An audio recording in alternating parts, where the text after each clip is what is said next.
សូមស្វាគមន៍មកកាន់រឿងនិទានកុមារក្មេងប្រុសឆ្លាតនិងកង់ទឹកនាំសំណាង The Smart Boy and the Lucky Water Wheel តួអង្គសំខាន់ក្នុងសាច់រឿងមានសុភ័ក្រជាអ្នកបង្កើតថ្មីតូច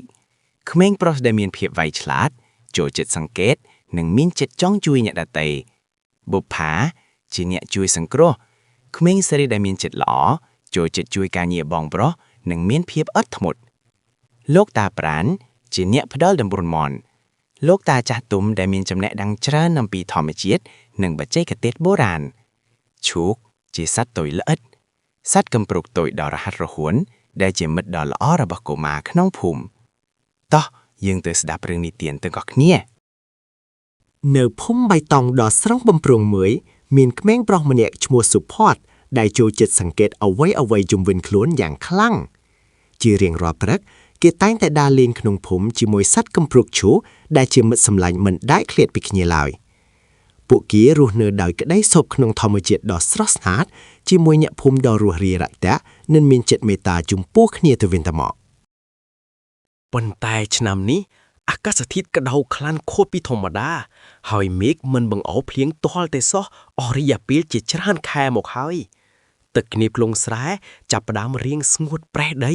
ដែលធ្វើឲ្យស្រូវដែលកំពុងលូតលាស់ចាប់ផ្ដើមស្រពោនស្លឹកក្រៀមក្រំអ្នកភូមិទាំងអស់មានការព្រួយបារម្ភយ៉ាងខ្លាំងចំពោះទិន្នផលស្រូវដែលជាអាហារចម្បងសម្រាប់ចិញ្ចឹមជីវិតរបស់ពួកគេសុភ័ក្របានដើរទៅមាត់ស្ទឹងហើយសង្កេតឃើញថាទឹកនៅក្នុងស្ទឹងនៅតែហូរយ៉ាងខ្លាំងប៉ុន្តែទឹកនោះមិនអាចឡើងមកលើស្រែបានទេគេអង្គុយគិតយ៉ាងយូរថា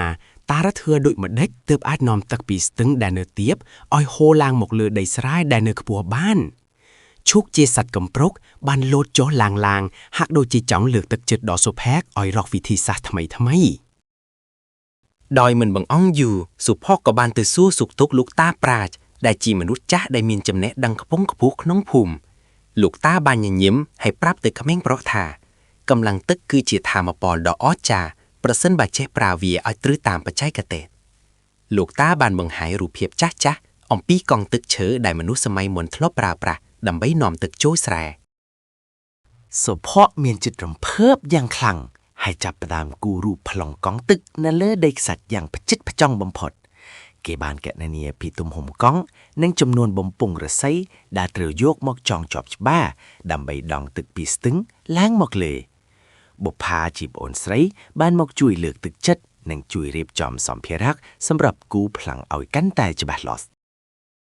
ព្រឹកព្រលឹមថ្ងៃបន្ទាប់សុភ័ក្រនិងបុប្ផាបាននាំគ្នាចូលទៅក្នុងព្រៃឫស្សីដើម្បីស្វែងរកដើមឫស្សីដែលមាំនិងត្រង់ល្អពួកគេត្រូវជ្រើសរើសឫស្សីណាដែលមានសាច់ក្រាស់ដើម្បីធានាថាកង់ទឹកនឹងមិនបាក់បែកនៅពេលប៉ះនឹងកម្លាំងទឹកហូរឈូកបានជួយនាំភ្លឺពួកគេទៅកាន់កន្លែងដែលមានឫស្សីល្អៗនិងងាយស្រួលក្នុងការកាប់យកមកប្រើប្រាស់ការដឹកជញ្ជូនឫស្សីធំៗចេញពីព្រៃមិនមែនជារឿងងាយស្រួលឡើយព្រោះផ្លូវមានភាពលំបាកនិងមានដើមឈើដុះញឹកស្មោះសុភ័ក្រមានអារម្មណ៍ហត់នឿយខ្លាំងប៉ុន្តែគេមិនបោះបង់ចោលបំណងប្រាថ្នាក្នុងការជួយអ្នកភូមិឡើយបុប្ផាបានជួយរុននិងលើកឫស្សីដោយកម្លាំងចិត្តមោះមុត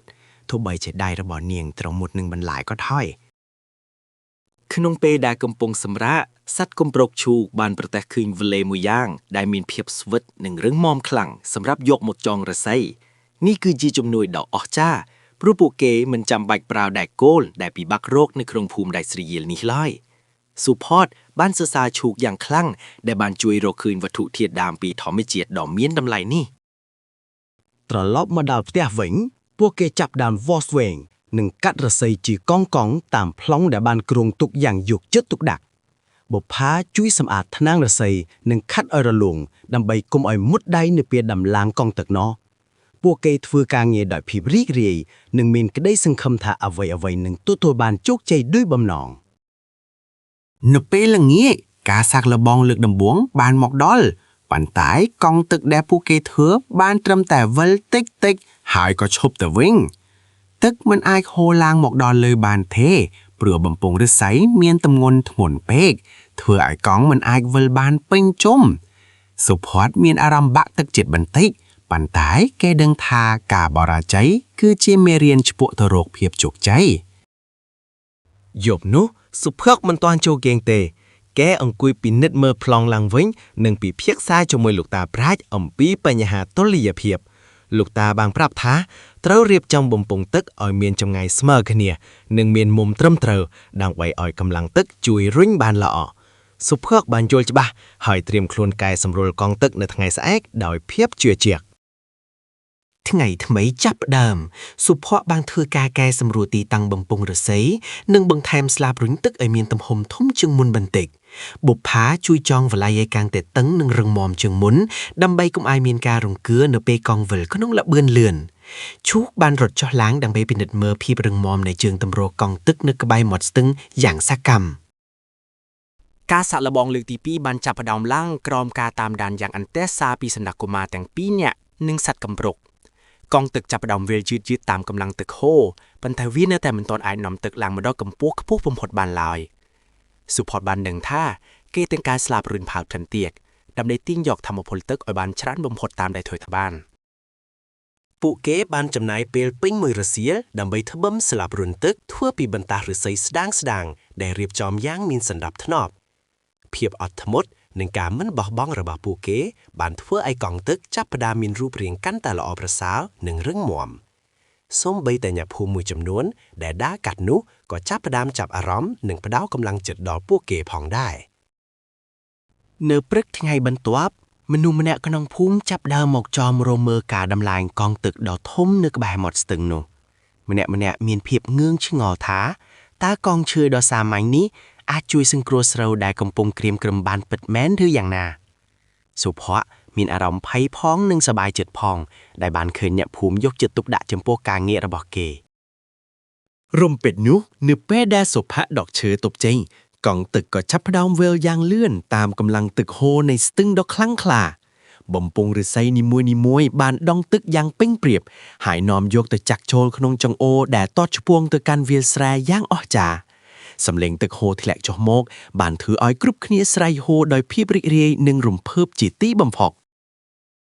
ទឹកត្រជាក់ស្រាប់បានហូរចូលទៅក្នុងស្រែដែលកំពុងស្រេកឃ្លានធ្វើឲ្យដើមស្រូវចាប់ផ្ដើមប្រែពណ៌ពីលឿងក្រៀមមកជាបៃតងខ្ចីវិញ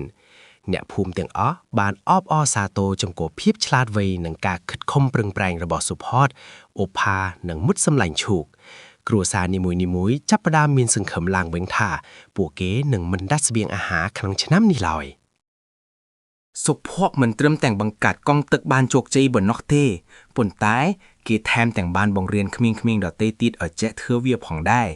គេបានពន្យល់ពីគោលការណ៍វិទ្យាសាស្ត្រសាមញ្ញនិងការប្រើប្រាស់ធនធានធម្មជាតិឲ្យមានប្រយោជន៍ដល់ការរស់នៅភូមិបៃតងបានក្លាយជាកន្លែងសិក្សារៀនសូត្រអំពីការច្នៃប្រឌិតសម្រាប់ក្មេងៗជំនាន់ក្រោយយ៉ាងសប្បាយរីករាយចាប់ពីថ្ងៃនោះមកអ្នកភូមិទាំងអស់បានរួមគ្នាថែរក្សាកង់ទឹកនោះឲ្យបានល្អនិងជួយជួសជុលរាល់ពេលដែលមានការខូចខាតពួកគេបានយល់ថាការសហការគ្នានិងការប្រើប្រាស់ប្រាជ្ញាស្មារតីគឺជាគន្លឹះដ៏សំខាន់ក្នុងការដោះស្រាយគ្រប់បញ្ហាសុផតនិងបុប្ផាបានក្លាយជាវីរបុរសទុយៗប្រចាំភូមិដែលគ្រប់គ្នាស្រឡាញ់និងគោរពកោតសរសើររឿងរ៉ាវនេះបានបង្រៀនយើងថាមិនថាបញ្ហានោះធំប៉ុណ្ណាឡើយប្រសិនបើយើងមានការតស៊ូអត់ធ្មត់និងចេះច្នៃប្រឌិតយើងនឹងរកឃើញដំណោះស្រាយជានិច្ចការជួយគ្នាទៅវិញទៅមកនិងការស្ដាប់ដំបូន្មានចាស់ទុំក៏ជាផ្នែកមួយដែលនាំមកនូវជោគជ័យនិងសុភមង្គលដល់សហគមន៍សុភ័ក្របុប្ផានិងឈូកនៅតែបន្តបង្កើតអ្វីថ្មីៗដើម្បីឲ្យភូមិរបស់ពួកគេកាន់តែរីកចម្រើនជារៀងរហូត